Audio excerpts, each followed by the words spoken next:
উম্মতে মুহাম্মাদীর কোরবানির ইতিহাস। রাসূলুল্লাহ সাল্লাল্লাহু আলাইহি ওয়াসাল্লামকে আল্লাহ তাআলা কাউসার দান করলেন।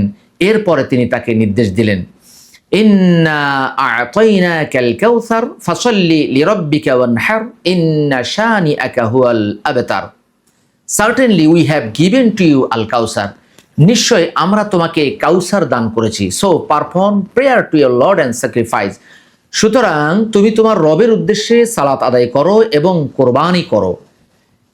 ইন্না শানিআকা হুয়াল আবতার। নিশ্চয় তোমার শত্রু যারা তারাই হচ্ছে লেজ কাটা বা নির্বংশ। সূরা আল কাউসার 108 নম্বর সূরার 1 থেকে 3 নম্বর আয়াত। এই সূরার মধ্যে আল্লাহ তাআলা তাকে কাউসার দান করে জানিয়ে দিচ্ছেন যে তোমাকে যেহেতু কাউসার দান করেছি, এখন তোমার দায়িত্ব কি? তোমার দায়িত্ব হচ্ছে so perform prayer to your Lord. তোমার রবের উদ্দেশ্যে সালাত কায়েম করো, সালাত সম্পাদন করো এবং তার উদ্দেশ্যে তুমি কোরবানি করো, নহর করো।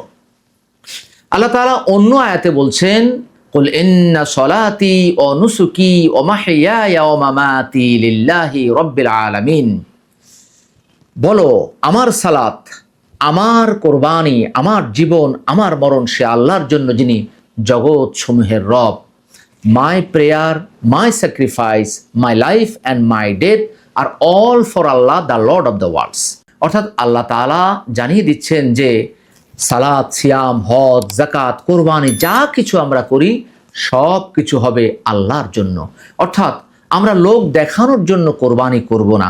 আমাদের দেশে অনেককেই দেখা যায় যে তারা সালাত আদায় করে না, সিয়াম পালন করে না, হজ করে না, যাকাত দেয় না, কিন্তু কোরবানির সময় একাধিক গরু বা একাধিক ছাগল তিনি কোরবানি করছেন।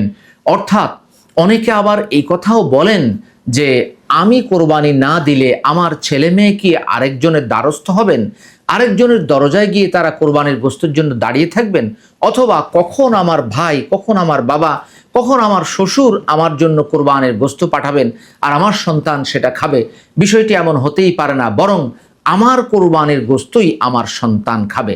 যদি বিষয়টি এমন হয় তাহলে ওই কোরবানি আপনার আমার জন্য ধ্বংসের কারণ হবে। সূরা আল মাউন 107 নম্বর সূরার 4, 5 ও 6 নম্বর আয়াত আল্লাহ তাআলা বলেন, ফাওয়াইলুল লিল মুসাল্লিন আল্লাযীনা হুম আন সালাতিহিম সাহুন আল্লাযীনা হুম ইরাউন।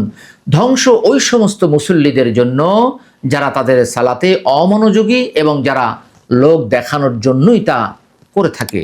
অতএব আমরা যদি আমাদের নিয়তকে পরিশুদ্ধ না করি, লোক দেখানোর জন্য যদি কোরবানি করি, ওই কোরবানি কোনো কাজে আসবে না। অতএব কোরবানির এই ইতিহাস জানার পরে আমরা আদম আলাইহিস সালামের 2 পুত্রের মতো, আমরা ইব্রাহিম আলাইহিস সালামের মতো, আমরা প্রত্যেক জাতির মতো, আমরা রাসূলুল্লাহ সাল্লাল্লাহু আলাইহি ওয়াসাল্লাম এবং সাহাবায়ে কেরামদের মতো আমরা কোরবানি করার চেষ্টা করব। আল্লাহ তাআলা আপনাকে, আমাকে, আমাদের প্রত্যেককে কবুলযোগ্য কোরবানি করার তৌফিক দান করুক। কুরআন সুন্নাহ ফাউন্ডেশন, কুরআন সুন্নাহ ফাউন্ডেশন।